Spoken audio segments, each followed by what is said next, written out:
on. It's happening. Just like that. On. Just like that. Ladies and gentlemen, special guest today, Poet, the Bbq Poet, right there. How you doing? What's up, buddy? It's coming straight at you. I mean, I was going to say we're going international, but we're always kind of international. Yes. But now we're intercontinental. Intercontinental. That's it. That's fantastic. It's getting real now. Absolutely. Coming straight to you from Holland. Yeah, absolutely. Where it has to be 3 a.m.? 3 a.m. 3 a.m. That's crazy. But got a bourbon, so hey. So are you still awake or did you wake up? I did not take a nap at all. I've been awake all day, so awesome. Yeah. That's a long haul right there. That's good. That good is to hear. That is commitment. How are you, buddy? It's been a long time. It has been a long time. Yeah, no, I'm doing well. I'm enjoying life right now. So fantastic. Mel, you just got back from. When I say just got back, I mean just got back. I did all my highway driving today. Like I literally the drinks I'm drinking right now came out of the cooler that also had our fridge food, which was just put in the fridge. Like it's awesome. Just like this, just straight 140 kilometers an hour, not miles an hour, but you know how it is, right? No, were you up in Invermere again? We were up in Canmore this time. So this is nestled in between Banff and Jasper in that beautiful Rocky Mountain belt. Absolutely love it. Is that where our friend Moosehead Barbecue is? Yes. I saw him last night. Oh, my head hurts. Like this morning sucked, and this is I don't know how we're gonna walk into this in this show or whatever, but I figure now is a good time to tell everybody I am an addict. There's no more sneaky footing around it, whatever. I am addicted to a good time. I can't help it. If there is just an inkling of a good time, all bets are off and I'm headed that direction. I can't even help it. So that's I had a good time for 25 people last night, just myself. And holy cow, I didn't even remember half the night. That's how good it was. I called our boy Rich, and I left him some videos there. It was not very. He's like, I'm pretty sure you wanted to fight me at some point. I'm like, oh no, now he's gonna tase me the first time I see him. That's because he is a cop. Yeah, so that's the. So. Oh hey Mel, yeah, perfect. That's So. Now that I got that out of my system, it was a good vacation, right? Whatever. It is what it is. I drank an entire bottle of rum to myself, and I didn't eat. Spent all day cooking, didn't eat anything. So wine, White Claws, the whole 9 yards, right? So I'm feeling fresh as a daisy today. Just fantastic. But I'm sure you treated Melissa right. Yes. We had a wonderful Mother's Day. The charcuterie board was a bad idea. Why? Because we had enough food for 30 people. Oh, right. And I don't think you're meant to have like a 4 or 5 day vacation just eating deli meat and cheese. After a while, like it started to feel heavy. And then my guts were like, oh, I had to cook a tomahawk just to break it up because it was just too much.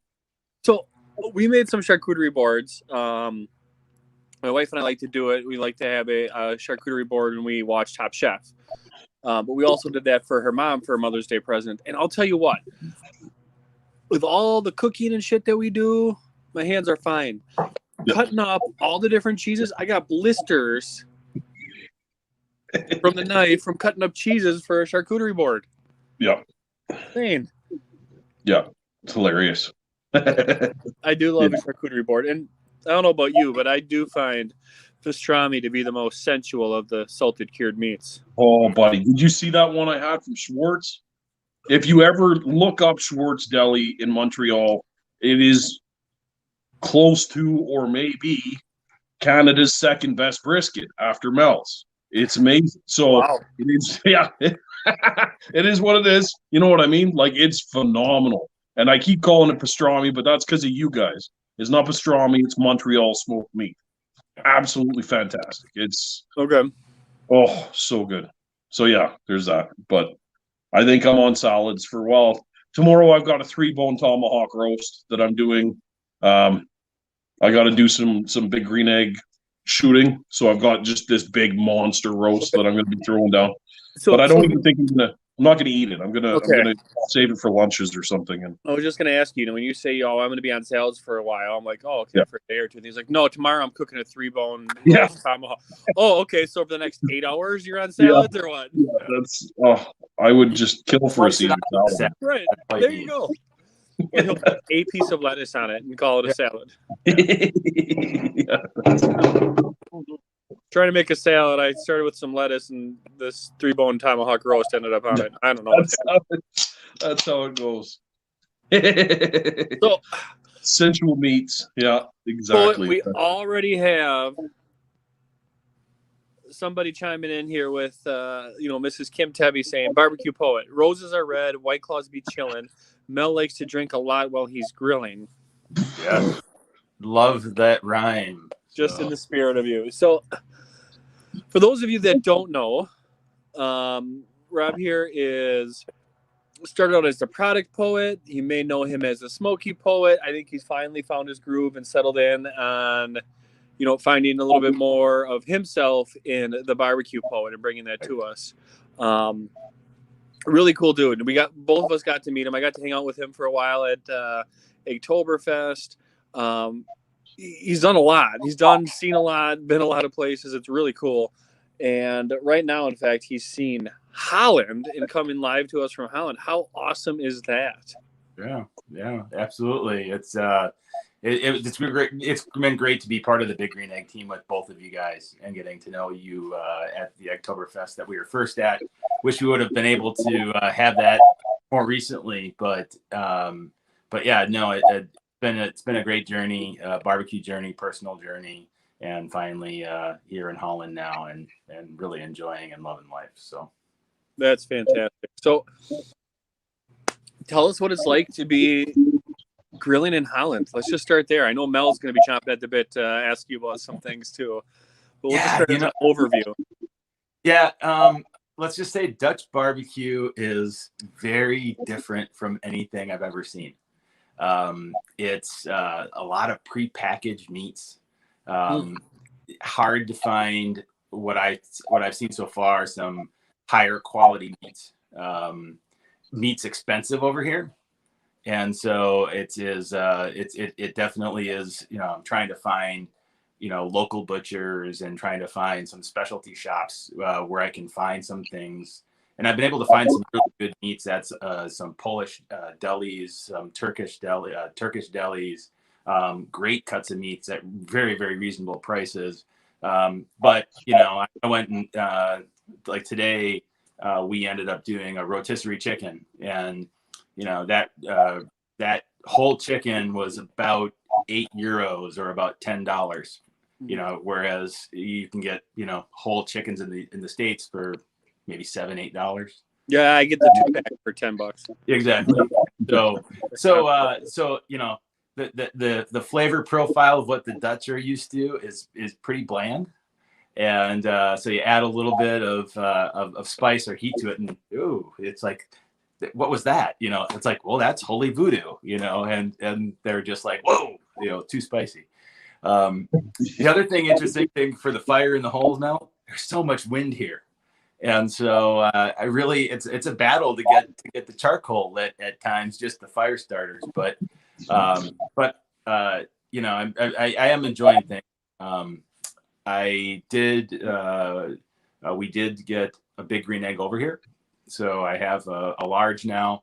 You might have seen it in one of my stories. I got this really cool mover with a stainless steel top, so I can move it around the garden, take it out in the neighborhood, grill up different things. But it's portable with this mover, which is really nice. And then I'll have the other 3 eggs shipped over here next month. So awesome. They'll definitely have everything over here. Yeah. Oh, that's so awesome, man. So you're done. You're committed. You're a member of Holland now. Yeah, pretty much. Yeah. It's you know, it's this is where my home is, and this is where my heart is. So Nice. Yeah, my wife, she's got some Dutch heritage in it, in her, and her family saying was, if you ain't Dutch, you ain't much. So it's a great phrase. apparently, I'm not much. That's fantastic. Yeah, I love watching all the crazy little places you're at and all the neat gear that we've never seen before. Right? Yeah. Like those shoes, man. Those shoes are crazy. So crazy. I know. I have to say. I think it was the day before yesterday. Anna was scrolling through Instagram, and she all of a sudden stopped, and she's like, "Don't look, don't look," because there was a new pair of big green egg shoes, and it's a limited edition one, and I was like, I'm like, no, I'm not gonna buy it. I'm not gonna buy it, and she's like, yeah, right. And so it's, there's the apparel over here. I mean, like, I just put out a couple things like this. This is just like a simple T-shirt that just says the original on it, but we don't have these things in the States. There's the polo shirts like this, with kind of cool different designs. Sweatshirts that we don't see anyplace else but Europe. I've gotten a couple of cool jackets, suitcase. Yes. It's just, and so the apparel is different. There's some different things that you see. There's very much some different accessories over here that there's a set, like one of the guys here in Holland, he developed a cast iron satay. Yes. And that's really cool. I got one of those. There's a different rotisserie over here called the Let's Q Spit, which I'm using personally here. That's great. And the cool thing about that is you can actually use it with the expander. So today I was spinning the chicken down below, and I had some chicken quarters up on the upper rack. So you're able to do both of those at the same time, so you can get your vegetables in while you're rotisserie things. Right. So different things over here. The other really cool thing that I see, besides like the gear and everything, is there's so many restaurants over here in Holland that cook on big green eggs. And so I have run into so many different chefs that, just walking around in Rotterdam or in Amsterdam and seeing big green eggs, being cooked on and outdoors. And it's been great to talk to people about their own big green egg journeys and learning more about why they love as well. Yeah. Oh, that's so awesome, man. Yeah. I could just so every morning when you put up another story and you're in some new place, right? Yeah. I'm like, this dude is walking off of a postcard. Every single time it's like some cobblestone, wherever, little back alley, which is probably like just around your apartment or whatever, right? Yeah. But absolutely. to me, it's you're literally like walking off of a painting into your Instagram reel. Like, it's crazy. The harbors and I'm on a marina right now. So like I walk out and boats will just go right by you, and ducks and all sorts of different, wildlife will just be right there. And it's just serene. There's, and it's just calming, relaxing, and just a very much different lifestyle over here. Oh, it's amazing, man. So cool. So cool. Yeah, I'm loving all the neat gadgets and things that you're coming across. I can just imagine. You did come across some Alberta beef, which I was pretty impressed about. That picanha was really, really good. But that Alberta beef, Yeah. Well, what are the odds of that? I'm like, I can't even score that here. How are you getting it in Holland? Like, what's going on? That's where all your Alberta beef picanha went. Yeah, exactly. That's it. That's exactly it. Yeah. The one thing I'm still it's I've heard about it. I've not seen it. I don't think there's a grading system of beef here like we have, with so it's hard for me to understand kind of the quality of the meat over here. At least when it comes to beef. There's a tremendous amount of pork, all sorts of different cuts that And then, but yeah, with beef, it's been a little bit more challenging to figure out, what is a good cut of over here. Well, they're all crazy about the sausage out there, right? Yeah. Yeah, the sausage is a big deal. That's same like the Germans and that, right? Like I love that, man. You meet some old guy that's like, it took my entire family, 7 generations to come up with this bratwurst. Yeah. and you eat it, and you're like, I can understand that, like, this will go to your grave, this recipe, because that's insanity. Like, and that's neighbor number 1. You go over to neighbor number 2's house, and he's got the exact same story with it. You know what I mean? Like, that's crazy. Yeah. That's another thing when you're over at other people's places cooking, the few pictures you put up, like, you can tell the woodwork. Yeah. You know what I mean? Everything is such high quality. Yeah. You can tell, like, their backyards are perfectly manicured for that kind of stuff. Whereas we just toss one on our deck and that's the end of it. They like make that the center of. Yeah, the gardens are that centerpiece of a lot of people's houses, and seeing some of the different designs people are doing out there for their enjoyment is really very, very cool. So Yeah, I love it. That's so awesome, so awesome. And now we have to figure out how you're going to get me a pair of shoes. In size. That size though, I remember we talked about that beforehand. The size is the limit. The biggest size that I think they have is 11.5 US. Yeah, and I've not seen anything bigger than that. Yeah. Well, it's fun. So my buddy, when he went back to the Ukraine, and they had soccer jerseys. And I'm like, please get me one of those soccer jerseys right from there. Please, please, please. He's like, I got the biggest one I could find, but you're going to be mad. Yeah. And I try to put it on, and it's like, I couldn't fit it over my kid. And he's like, well, they're not huge people there, Mel. You have to understand. Like, and I didn't think we were that, but I guess people are just smaller in other countries. I don't know. And size wise, I mean, like normally for me, I pretty much wear an extra large shirt for most anything. I can't fit into extra large shirts here. That's almost always XXL. So the cuts are different. They're a little bit more tapered. So even at the different sizes, kind of more of a European cut. So even like the sweatshirt that I picked up. And the jackets I picked up are XXLs, but they would be an XL in the US or maybe even a large. So it's very different. So I can understand that with the soccer jersey. Yeah, it was hilarious. It wasn't even the fat aspect. It was just the shoulders and like the whole thing was just crazy. So I have to jump in here just for a second and explain to everyone that's following us. I am not on my laptop today for some reason. Some driver or some stupid bad word thing is keeping me from using the laptop to do this today. So I don't have a keyboard. So I can't actually respond to any of your guys' comments. So I apologize for that. I see you all in here, Duke and Jer and Kim and everybody. I saw Darren and I saw Jeff.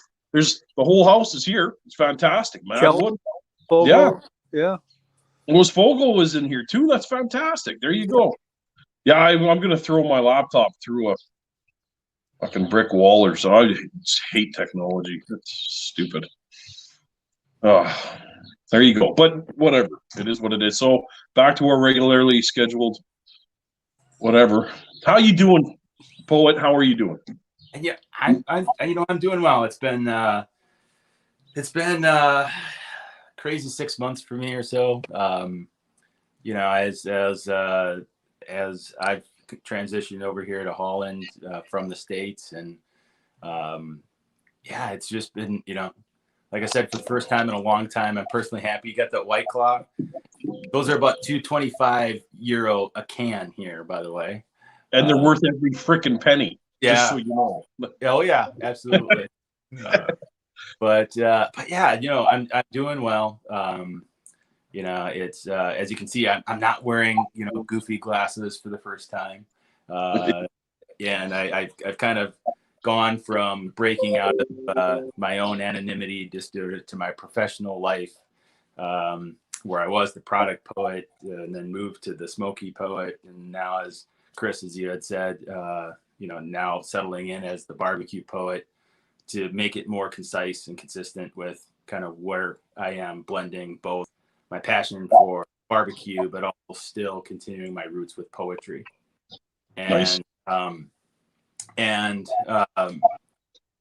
But it's been a personal evolution, for me. And again, I'm in a great place right now and finally happy after such a long time. So, Well, good for you. I mean, it's sometimes hard to take that leap and do that for yourself. We're so often, people can find themselves sacrificing something on their own for somebody else. It's nice when you can kind of take that initiative and get that little bit of self-care and kind of take a leap or take a plunge, and good for you to do that. Yeah. That's one thing I learned over this last year with the COVID and everything else, all of the crazy, everything you can think of going wrong. Like, I'm still waiting for Godzilla to come out of the ocean, right? Like, it's the next step of whatever. For like killer bees, right? The killer hornets and like everything. Just you. The murder hornets. Like, at this point in life, like, if you stop and get bothered about even the smallest things at this point, that shit could kill you. Like, it could literally kill you. Don't waste any time on it. Do what makes you happy. Follow whatever it is inside. You have to. Like, it's crazy to see what all of these people, everybody in every corner of the world right now, going through the most traumatic, like, sad, angry things everywhere. You have to climb out of it. You have to focus on your own thing, whether it be your craft or your family or whatever, but find something that makes you happy and gravitate to it. Amen. Absolutely. Crazy. Just crazy. Absolutely. It's so we're going into lockdown again. We were up in Canmore. Oh man, Canada's going the other way. Everyone else is going this way. We're going back that way. So we're going back to our original lockdown procedures. Restaurants are closed for dine-in. Restaurants are closed for patios. It's crazy. Like, a lot of people are not going to survive this third lockdown. Yeah. As far as companies and stuff, right? It's I don't know. It's getting real scary. They're arresting pastors, right? Like, it's nuts, man. It's actually getting pretty dicey up here. But what can you do, right? It's all just nuts. And I really like to barbecue. Yeah. That's In Holland here, I personally felt safer here than I did in the States. With the mask mandates, with curfews. In Holland, the curfew was just recently lifted, but you had to be, curfew was, basically 9 p.m. till 4:30 in the morning, or so. And that was just lifted on, I think, April 28th. So, and restaurants had been closed for dine-in for 7 months. They're now just able to do patio dining only, but only between the hours of 12 and 6 p.m. And then, you had to make an appointment at least 4 hours in advance to go to the hardware store. Yeah, and so they were really limiting, traffic at a lot of stores, and that was just recently, but now they've opened that up, but with still some capacity restraints as well. Vaccination rates are pretty darn low here in Holland. Not a lot of people are getting vaccinated. And is it access or more just choice? Choice. Okay. Choice. Yeah. There's access to vaccines, but there's a lot of skepticism surrounding the efficacy of vaccine. And I think just the other day they were talking about the Dutch government wanting to take 50,000 people who had been vaccinated, track them for the next 5 years to see what the long-term effects are of vaccines. Yeah. And so, there is a lot of skepticism over here. I think the last statistics I saw was that less than 2% of people in Holland are vaccinated. Crazy. Yeah. Yeah, it's, I don't know. I'm not asking where you sit on it. I don't care. I don't care. I don't care what anybody thinks of any of it. But that shit is scary on both sides of the fence. Yeah. And that's the trouble with everything right now is the conspiracy theorists are half right. Yep. Right? And like everywhere you turn, everyone is half right. Yep. As crazy as it sounds, like there is still some basis now to everything. It's crazy. You just have to figure out which half. Yeah. Yeah. Which is whatever. We talking to people in the medical field, right here in Edmonton, and there's a divide right there. Yeah. And these are frontline workers that are in the trenches every single day. And they split right down the middle, 50-50. What do you do? Like, what do you say to that? That's insanity. Yeah. When has society ever been like this? With every little hiccup in politics or whatever, like everyone's throwing down. Everyone's ready to go right to war over whatever it is. Crazy times. Crazy times. Very much so. And now I've heard the price of brisket is going up in Canada. Oh, fuck that. So this shit has hit home. This shit has hit home. Because if you lock me in my backyard and then make me pay double for brisket, I won't have it. We're going back to the early days when there was meat runs at everything, and it just Yeah. Oh, yeah. So Yeah, Chris, what are you drinking? I am Empty. Mel had the white fashioned. Oh, an old fashioned, nice. Yep. Yeah, I'm drinking a Four Roses single barrel. Oh, oh, beautiful. one of my favorite. Beautiful. Which is only about one of 5 bourbons you can find in Holland, unfortunately. Well, at least it's a good one. Yeah. So it's the regular Four Roses, the single barrel. You can find some. What's the other one? I mean, there's Maker's Mark, but it's whiskey bourbon. There's Buffalo Trace, and then also what's the other one I can find? It escapes me. I've gotten them all. I've bought them all, but right, you gotta have some options, right? Yeah, exactly. So, but I'll have a bunch of my bottles from the States that are going to be all shipped in, and just have to pay a little bit of extra import tax on those. But yeah, it's nice to have a nice bourbon from time to time. Yes. That's how I am now when I look at Campbell's stories. Yeah. And I see his bourbon collection now. Yeah. And I'm like, where was all this shit when I was there? Because I for sure could have fit a couple bottles in my suitcase. You know what I mean? And he's like, come on down, we'll make it happen. I'm like, you got to go visit Buddha's place in Lexington because he's got a nice collection as well. So yeah. Oh, I can imagine. Oh. So Poet, are the eggheads as fanatic out in Holland as they are in the U.S.? They definitely are, and it's interesting because there's a fair number of different Kamado cookers over here, and it's interesting because Big Green Egg in Europe, like every country is on its own. There's Big Green Egg EU, but then Netherlands is different from the UK, from Slovenia, from Russia, from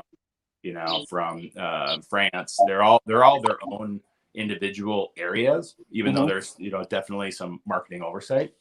Holland seems to be, at least from everybody I've talked to, has one of the longer traditions of being involved with Big Green Egg. So there are some amazing dealers here, and people it's really, Big Green Egg is like a status symbol compared to other Kamado style smokers that are over here. Okay. So when people see and they're wanting to learn more about Big Green Egg, there are some really good opportunities. So for example, the distributor that I do some work with here in Holland is called Bade Outdoors, and they're the distributor for all of Holland and maybe a couple other countries.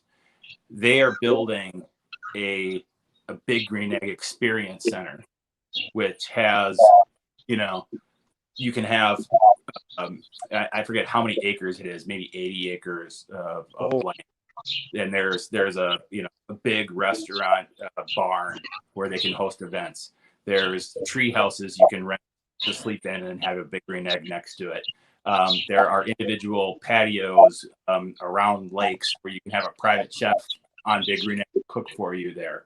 And there's a ton of workshops that are going on all throughout Holland. And it's really, it's when you talk to people who are involved in the big green egg, they really want to understand how to become more proficient on the big green egg. Mm-hmm. And so that's the fun part for me, at least, is to be able to continue to tell people over here about big green egg. I mean, when I walk around, I wear my big green egg mask. I got a big green egg jacket. I see these other people and they immediately want to talk to you, and they'll ask you questions. And so that's the part that, they are very passionate about. So interesting enough, cost-wise over here, a lot more expensive for both accessories and also for the actual big green egg. Okay. So if you're going to buy a large egg over here, it's about 1,800 euros.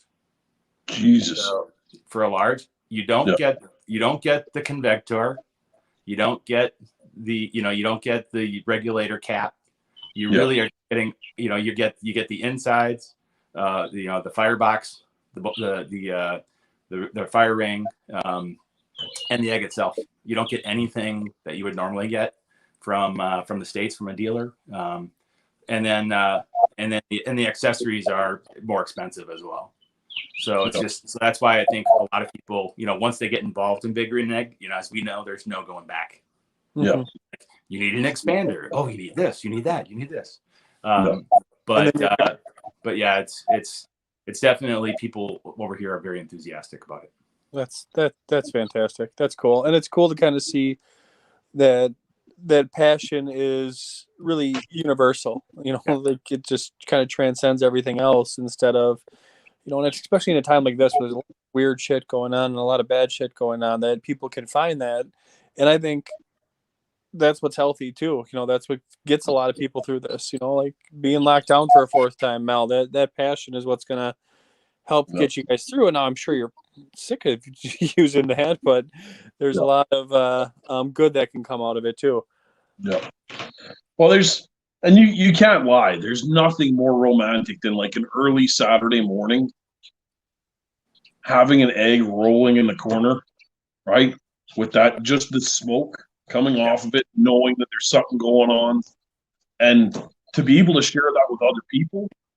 When you walk into another guy's place and you see the egg rolling and you smell it and you're sitting down and you don't know what's on it, like, it's awesome to be able to just talk for hours right next to them going, right? Mm-hmm. And just, you lose yourself in the whole,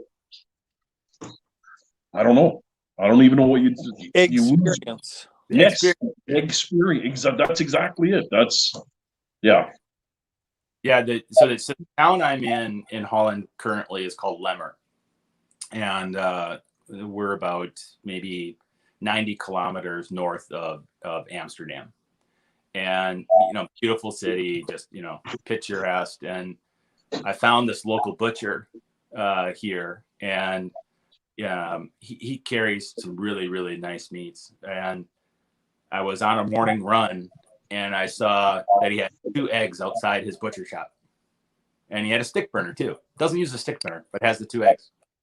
And so I stopped. I started talking to him, and he's like, "Yeah, I draw people in by just putting some pork belly out on there, and just the smell, just people and they just stop and they come in." And I'm like, "That's exactly the big green egg experience." Yeah. And it was funny because even talking to this butcher who's been using it, he's like, "I've got 20 friends. We all have them. and we don't know how to cook on them. No. And, he's like, teach us, help us, but the cool thing that I've seen with him and what other people do to get people involved with the Big Green Egg lifestyle is he'll do a barbecue package, and he'll deliver a Big Green Egg to your house for the weekend. Yep. And so you buy all the meats from him, he'll deliver it, get it started, show you how to use it, and then come back and pick it up, and then 2 days later. And that's the way that they do things a lot over here. It's really cool. That's awesome. Yeah, that's really cool. That's a great idea. Yeah. It's their gateway drug. Yeah. Just test it. Just give it a try. But it's a great package, especially for. I always thought that the idea of some of these premium butcher shops that are also egg dealers, like a Wassey's Market. I've never been there, but I think that combination is genius. Yeah. Especially if they can hone in on maybe one brand. It might just be putting all your eggs in one basket, but it's a lot less daunting than if you have one company that you're working with rather than having five. Yeah, you have to know about 5 grills and do all this stuff, because if you're a butcher, you want to focus on the meat. But if you have something like that where you can say, yeah, I got this egg, it's the grills that we use, it's the one that I know about. And that renting it out for the week is a really cool idea too. No. It really is, because it's a win-win for the butcher, it's win-win for the customer, and there's no hard pressure sell from the butcher. It's to get somebody to buy one, but inevitably people really want to be able to be involved with it. So. Yeah, and we all know, like, it's a weird thing, but once you get a cook off of that egg, man, you're hook, line, and sinker. And I laugh all the time at work, because every single time another guy starts faltering, well, can't be any different than gas. 2 other guys are like, oh no, it is. Oh, it is for sure. And then right, and then all of a sudden it starts going, and then it's like, now there's 3 of them, now there's 4 of them, and it just, you don't need, and like you said, there's no high pressure sales. Yeah. I'm not telling you need one. I'm just telling you it's better. That's all. That's up to you. It's. When did you guys get your first eggs? I think I saw on Facebook it was 8 years ago now. Okay. Yeah. 8 years ago, this past March. Yes. I'm 9 years from mine, and bought a large first, and then stayed with that for the longest time, and then oddly enough, I was using the rotisserie from our red friends, and they saw that, and this is when I had 150,000 followers on Twitter at one point, and they're like, oh, we love that you're using it, but we'd rather have it on ours. So they sent me one, and so I was like a Christmas tree, red and green, and there are big differences between the two. And so ultimately ended up selling the red one, and then now I've got the 4, not quite as many as you know, but it's just I'm sure you guys are the same way. People always say, well, why do you need multiple ones? And you guys probably use multiple cooking zones, right? Different temperatures, and to be able to do that, to be able to have a complete meal, at where you're cooking different things versus having to wait and stage things and different things like that. Right, and try to keep things warm and make sure they don't get overcooked, and yeah. Well, that's my biggest excuse is filming. Right, having things set up for different cooks and stuff like that, I'm able to do several things at once instead of having to shut her down, open it back up, clean it off, throw something else in there. Right, I can do a clean light for each cook in a video. It works pretty good, but truth be told, I just want 100 eggs. Don't know why, just want to be surrounded by them all the time. That's if I could figure out, and I'm honest to God, I'm still stuck in this. If I can figure out a legal way to do my HVAC system in my kitchen, I will have a 2XL in my kitchen. I will do it. 100%. Yeah. I would totally do the same. Yeah. Yeah, it's just permits right now. It's not even the cost, or like I can weld up my own stainless hood. I'm not worried about any of that. It's just the permits and making sure we're doing it right. But Right. I couldn't even imagine, because then I wouldn't even have to put my robot. Build a commercial kitchen inside your house, and there you go. We're almost there already. Don't tempt them. Yeah. That's my next big thing. So Mel, I think we need to put the poet here in the hot seat a little bit. Okay. Okay. All right. We're gonna fire a little bit of the fire in the hole Okay. with him, and we'll give him some rapid fire questions. there you go. Do it. And some of these, might actually pertain to him a little bit, being over there and kind of having, kind of new products available to him, new produce, stuff like that available to him. So we'll throw some stuff at him. I'll go with one of my favorite questions first, which is, you have to give up one for the rest of your life. Are you giving up pork or beef? I'm giving up pork for the rest of my life. Pork? Yep. I can't give up beef. Sorry.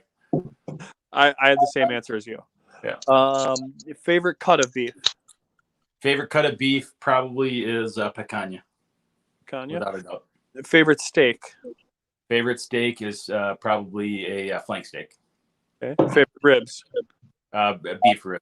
Beef rib? Which I still need to perfect. So this weekend I got a couple short beef ribs. I'm gonna do Buddha's recipe from his book.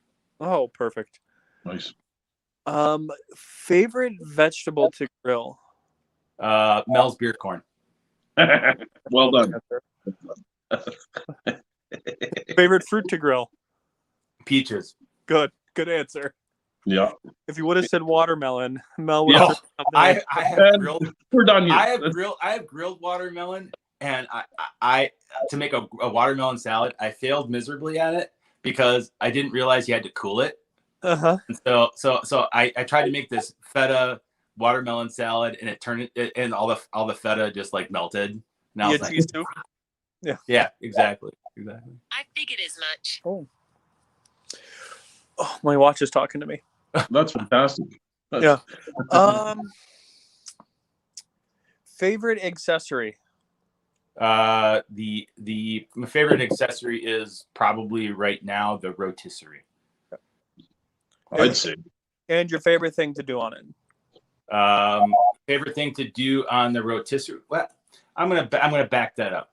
The basket for the rotisserie. I'm gonna change my answer. Favorite rotisserie was when I started doing the Tandoori skewers, the big green egg. Really enjoyed that cooking methodology. Now, second is the rotisserie. Favorite thing to do on that was what I just did. I posted it in my stories, but I did a crispy pork belly with where you got the crackling on it. Yep. So that turned out phenomenal on the rotisserie. So did you put it on like a porchetta, or was it on? No, like I had a fresh cut pork belly, and basically I rested it overnight. Then I scored it, applied olive oil on the flesh side and the skin side, added kosher salt to the skin, and then added some holy voodoo to the flesh side. Put it on the rotisserie at about 450 degrees for 45 minutes, and it was phenomenal. The crackling on the skin, you just when you and I had this in the stories, but it just you hear that crackle, and it just was perfect. Oh, yeah, and it was everything. I mean, it was moist. It was just each bite was so damn good. Oh, that sounds awesome. Mm. And tonight we did the rotisserie chicken, which was great. One of the things I had never really done before, but my friend here who's involved with Big Green Egg here in Europe, Peter Botsma, we were over at his house for a barbecue in January, and what he did with his rotisserie chicken is he put in fresh corn and jalapenos inside the cavity of the chicken, and so as that was on the rotisserie cooking, everything inside, all those vegetables and the corn, and then then that once it was done, just dumped it all out of the cavity, and it was so good, that combination of that. So it's kind of a new thing of trying to take some of those vegetables, putting it inside the chicken cavity, cooking that at the same time while you're rotisserie it. And that's kind of one of the little new techniques I learned here. Yeah, you adding something like the aromatics that you may have in there, like maybe some herbs and the onion, carrots, celery, stuff like that too. Absolutely. That sounds fantastic. That's awesome. Yeah. Favorite local thing you've eaten over in Holland? Anna's gonna kill me for saying this, but the other day I just tried. It was called a frickin' seed special, which it's like this I don't know, mystery meat of some sort, like this grilled wurst of something. I have no idea what it is. She was trying to explain to me it's kind of like what you'd feed your dog. But it's got this meat on it, coupled with some onions and some mayo, and I don't know. I loved it, and she was disgusted by the fact that I loved it. So that's how it goes, though. It's one of those sausages where you don't ask what's in it; you just eat it. Okay, exactly. Fair enough. Exactly. No, that's awesome. Mel, you got some questions to fire away? I don't know.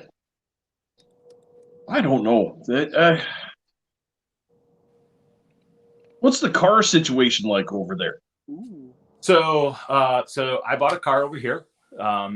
Cars in Holland are more expensive than what you would have in the U.S. Canada. You drive on the same side as you would in the U.S. Now I have a car that's in kilometers versus miles per hour. The gas is significantly higher price-wise. And then what you also do is you pay a road tax here, a per-month road tax based upon the emissions of your vehicle. And so that's just another thing. The other thing that you have to be very aware of is there's a shitload of traffic camera for speeding. Oh, and they're everywhere. And I think I racked up 16 different speeding tickets in about a 2-month time period because I had no idea where they are. And there's all these speed traps, and there's this app, just like we in the States. There's Waze, different things like that. And so I finally got the app here. But you have to, and there's like no forgiving. Like if you have you basically have a margin of error of about 3% above the speed limit. If you're above that, ticket.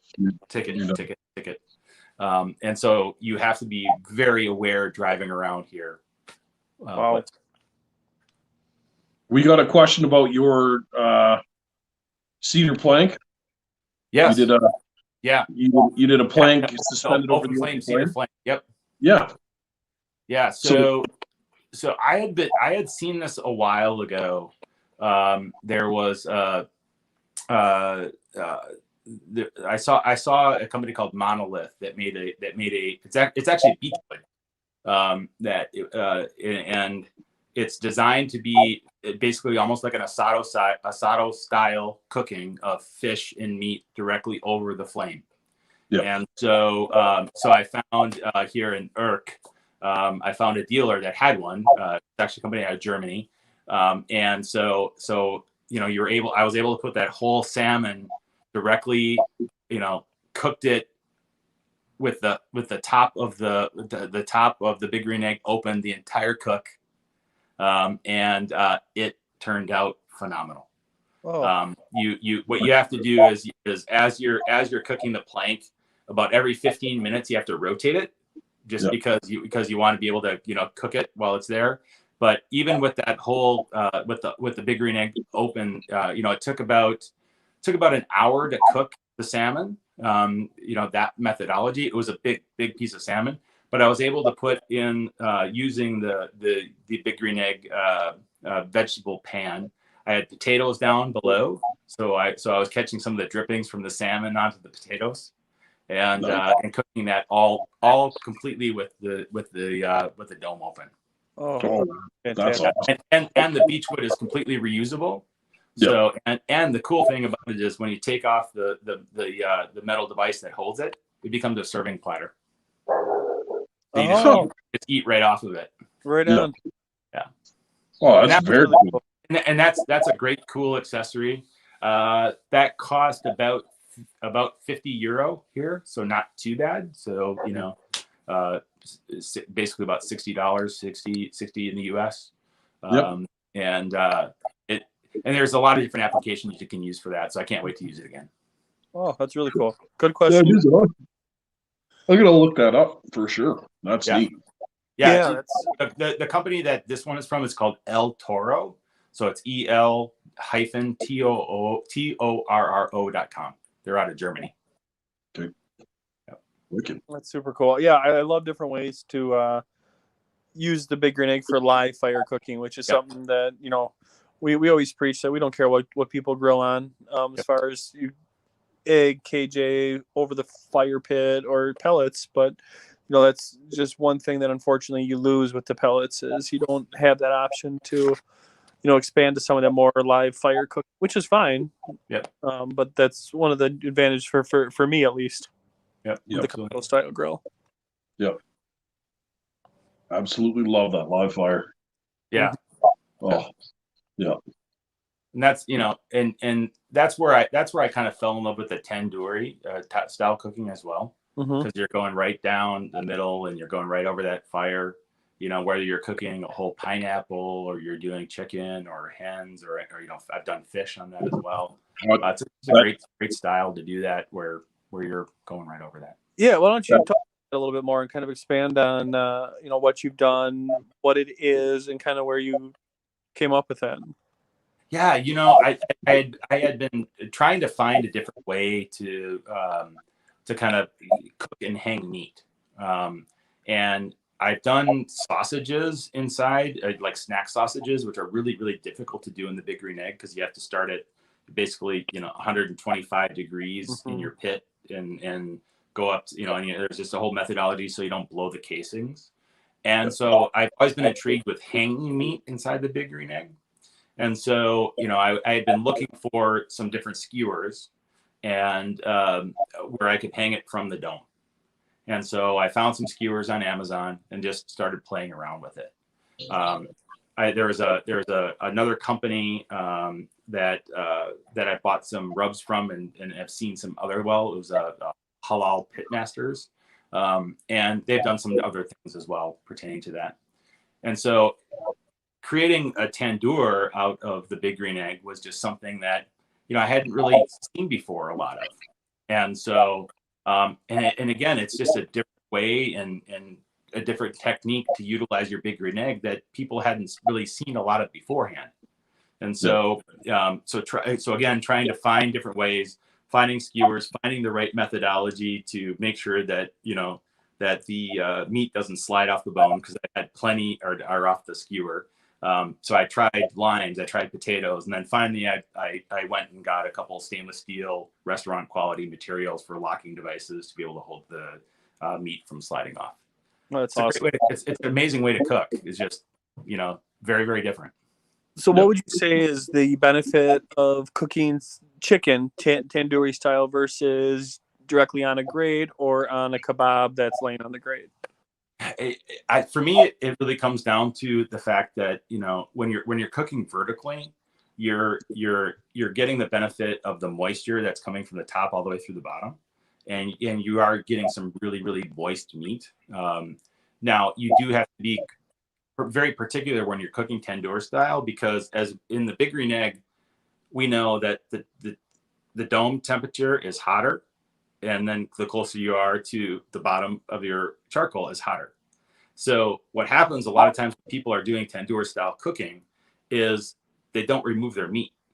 And so you have to, so what I'll do in this is I will take the meat from the top and the bottom when they hit temperature and take them off. And so I'll just take a scissors and cut them off. And then I'll store those, because what'll happen is your meat in the middle won't cook at the same temperature. And so you have to be aware of that. And so, but I have just found that moisture retention when cooking vertically is completely different from cooking indirect style or direct style on the Big Green Egg. So you get kind of some of that self-basting that you would get on like it's a rotisserie. Type thing. Absolutely. It's the same way. Absolutely. Yeah, it's cool just to be able to, again, kind of you use that style of the Kamado grills and the double wall ceramic to your benefit and just doing it a different way. I mean, hell, they've been using tandoors for thousands of years in India. So that's really cool. I mean, to pull it that way. And you did some whole fish that way too, didn't you? Yeah, I did whole fish that way. Did you do a whole red snapper? Yeah, red snapper. Yeah, that was a while ago, but I remember that cook. Yeah, and that turned out great. So I've done snapper, I've done chicken wings, I've done chicken, I've done vegetables, I've done whole wings, I've done I did ribs tandoor style, which was shocking how fast you could cook the ribs in that methodology. I think it took less than 2 hours to cook a rib to the perfect temperature, and it was just it's just trying to experiment. And that's what I think the Big Green Egg affords you to do is you don't have to just grill. I mean, we always talk about grilling, roasting, smoking, baking. You can do all of these different things, but you can do so many different techniques that I think we can all tell everybody about. Mm-hmm. Yeah. Pretty cool. Oh, for sure. Well, that's so in that tandoori style too. That's what I use to cook my Peking duck. Yep. And that worked out amazing. Absolutely. The skin was perfect. It nice was and crispy. Really, yeah. Yeah, it was really cool. Yeah, I'm constantly looking for different ways to rig things up to cook stuff. That's being a welder. I'm always, doing something at work, and I'm like, wait a minute, I'm gonna flip that around and try and cook something on it, right? That's without a doubt. Yeah. I have at work right now. I have a wok that I'm working on. It came from the stick burner when I cut out the firebox. Oh, so there's this neat round pan, and I was looking at it, and I'm like, what the hell can I make with that? And it just kind of hit me. 1/4 inch thick, solid steel, right? So burn it right off and then season it up, and I can't wait to throw it on the XL and see what it does. That's a big wok. Yeah, man. Or a heavy wok, at least. Oh, yeah. Yeah, it's for sure. It's about 24 inch. Yeah. Yep. Yeah, so pretty pumped about that. Yeah. All kinds of fun. So you drink a lot out there or what? Drink a lot. There's it depends what you want to drink. Like, normally I'm a bourbon tequila drinker. It's hard to find bourbon and tequila here in Holland. Tremendous amount of wine, tremendous amount of beer. So it's one where we don't drink a lot here, but it's one where when you want to enjoy something, you can I'd rather enjoy a nice bourbon, which are hard to find here. But yeah, so it just kind of depends on what you like, and and so I think when everything is moved from the States, I'll have about we'll have about 100 bottles of wine and maybe about 50 bottles of bourbon and tequila here. So I think you'll be set for a while. We'll be plenty hydrated for a while. There you go. Nice. So what's one of the things that you miss the most about the States over there?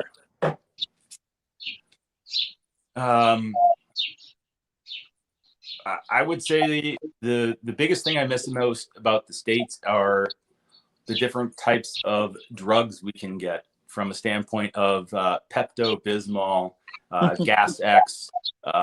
You don't have those things here. And so, that it's the little conveniences that in the States we might normally, think of that are readily available. Sure. And you just don't have some of those things here. And so that's just, little things like that. As far as anything in the States, it's weird. That's what I come up with. Some of those things that we take for granted. Yeah. How far are you away from like a market type place or a grocery store? 3 minutes away. Okay. 3 minutes away. Yeah. So there's a lot of like Aldi's in the United States. There's Aldi here. There's Jumbo. There's Albert Heijn. There's grocery markets and markets everywhere around here. Yeah. Well, that's neat. Now, you haven't asked me why I'm here in Holland. Why are you here in Holland? Yes. Hey, there you go. So I will tell you. So I met the most amazing woman in the world, and so we met through some mutual foodie friends, and the first moment that I talked to her, I loved everything about her, and she just is one of the most smartest, amazing people. And Mel, by the way, she sends greetings to you and sends you all her love. You know who she is, and Chris, you may know who she is. It's Anna, goes by the name of grab some cake on Instagram, and she really is. I mean, she is an amazing baker. She is an amazing cook. She is an amazing writer, which is one of the things that I am. And she's witty and funny. She loves football, soccer, as we call it around the world, not American football. And she just makes me incredibly happy. But when we first started talking, I lied to her about my marital status. And so I eventually told her the truth about that. I ended up getting divorced, and I am trying to win Anna over. So that's why I'm here in Holland, is really to be able to hopefully find some light at the end of the tunnel, because she is an amazing, remarkable woman, and I'm just lucky to be hers. So that's the real reason why I'm over in Holland, is for love. So and like I said, that I would and I've written about this, talked about it, but I was in a marriage where I felt very trapped, and it was a marriage based upon on paper only, and to find somebody that really made you feel good about yourself because of just the decency of how she is as a human being, is something that I'm forever indebted to her on. So she is my happiness. That's awesome, man. Congratulations. These things they're very important. Yeah, they are. Very important. I lucked out with mine. We were up in the mountains for Mother's Day, right? And people always say, like, how do you put up with him? And she's like, I don't know. He's mine, right? We get along fine. We've always just, it works, right? I really like her. She really likes me. And we've been doing this for like 20 years. Yeah. And it's still fun. We're still very happy and very blessed. So yeah, it's good. It's good to finally find that, man. It's amazing. I'm happy for you, Mel, and for you, Chris, too. And it's just I know I'm at and I hope that things work out well. But it's one where I think we have to acknowledge our own issues and our own for me personally, my own lies that I told to Anna, and I just hope that she wants to continue to be part of my life, because finding somebody as unique and special as we can to enjoy our lives with is what makes us complete. So right, and I think we find out is that life's too short. So if you find it, you grab hold of it and do what you can. Exactly. Nope. Just don't come and grab some cake here. Yeah, that's it. That's fantastic. I couldn't agree with you more there, Chris. That's it. Absolutely. No, so I was asking about the vehicles. Yeah. Darren had brought, or Ron had brought up, there's no Hummers out there. Yeah, right? Because of the emissions. There's, the road tax that you pay, Mel, over here would, just be more than the double, the triple price of brisket, probably. Well, you could get an electric Hummer, Mel. So this is the funny thing, right? Alberta is like the second Texas. Yeah. So by the time we get to that level of carbon tax for what you drive here, it'll be like a cold day in hell. So I'm sitting pretty as far as the 6.2 liter supercharged premium, right? She smokes a bit, but she's got it where it counts, that kind of stuff, right? It's a funny thing. Like, yeah, it is what it is. But I had a friend from Germany. He stayed here for a year before he had to go back to Hagen. And the neatest thing he said out of that whole thing was like our Chev half tons, like a 1979 Silverado, short box, right? Short cab. Yeah. He said if you took that to Germany, you could sell it for like 40 grand. Yeah. For sure. He's like, you'd never see those trucks there. There's maybe 10 in the whole country, right? Like, yeah, you'd never think of that. Out here, like everyone and their brother still has one for a utility truck, right? It's nothing special. And he's like, from his M3 BMW that he left back there and all of his, 2-liter turbo, twin turbo, this and that. I'm like, yeah, we just go straight here. It's V8 and that's what we do. And he's like, it makes no sense because it's backwards to the rest of the world. Why don't you care? And it's like, because we don't have to, right? Gas is cheap. It's crazy. I love every time I see an American car over here, people hover around it. Oh yeah. It's like there was a Corvette the other day, a yellow Corvette in Amsterdam we saw, and everybody was like, ooh, it's like, what is this? It's like, it's like a Corvette, but yeah, it's it definitely, and there's cars over here that we definitely don't have in the States. It's very different, but no. Yeah, that's pretty cool. Pretty cool stuff. And keep sharing all that little stuff because we love to see it. Yeah, it's really neat. It's really neat. Yeah, we'll definitely do that. So it's fun to get that insight. Things that we take for granted. Like Pepto Bismol. Yeah. All that other kind of stuff. It's kind of fun to get the insight, just kind of see what things are like over there. So yeah, definitely keep sharing that.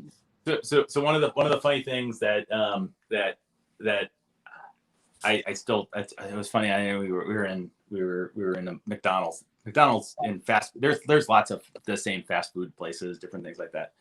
But at McDonald's, there's a thing called American sauce, and I'm like, what is this? And it's like this tangy mustardy, mayo based with dill or parsley in it that you can only get there, and you can get it in the supermarket as well. And it's it's called frite sauce and different things. And I'm like, American sauce? Like, I've never seen this in America before. Like, why is it called American sauce? But it sounds delightful. But it is absolutely delightful. And it's like something like that you discover that you don't have in the States. And but it's called American sauce. So that's awesome. Yeah. For sure, I will keep on sharing, and especially, with perhaps, get through kind of the pandemic here, I really want to be able to go into some of the other countries, and especially on the Big Green Egg side, and kind of continue that mission and methodology, and talking to continued people in other countries about Big Green Egg and the experience there. And I have dealers in Germany. I've been to some a dealer in obviously several in Holland here. And again, I to be able to explore that. Once I have a mini map, I want to be able to cook in Hungary, and I want to be able to cook in Germany and all these different places. Right. Yeah, you'll just have to get a map of Europe and absolutely put little dots on all the different countries you've cooked in. Yeah, absolutely. Yeah, that's neat. That's really neat. Yeah. So awesome. Right on. Beautiful. Well, this was a ton of fun, guys. This was great. Thanks for staying up for an extra 20 hours. It's great. Yeah, no kidding. I don't know if I'm going to be able to sleep more tonight. But, that's like, I'll tell you what, I'm going to bed in about 3 minutes. So there's that. Perfect. Yeah, I'm done. Holy shit. Yeah. You boys need some rest. Yeah, that's it. Right on, guys. Well, thank you very much for this. This is Thanks fantastic. for joining us. It was great catching up with you again, Rob. Yeah, it's great catching up. We wish you all the best and Yeah. good luck with everything over there, and keep doing you, Yeah. and have fun with it. Yeah, Awesome. and you guys keep doing yourselves as well and keep on being awesome. So, Right on, man. yeah, thank you guys. Thanks, Rob. Perfect. You bet. Bye-bye. Bye-bye. And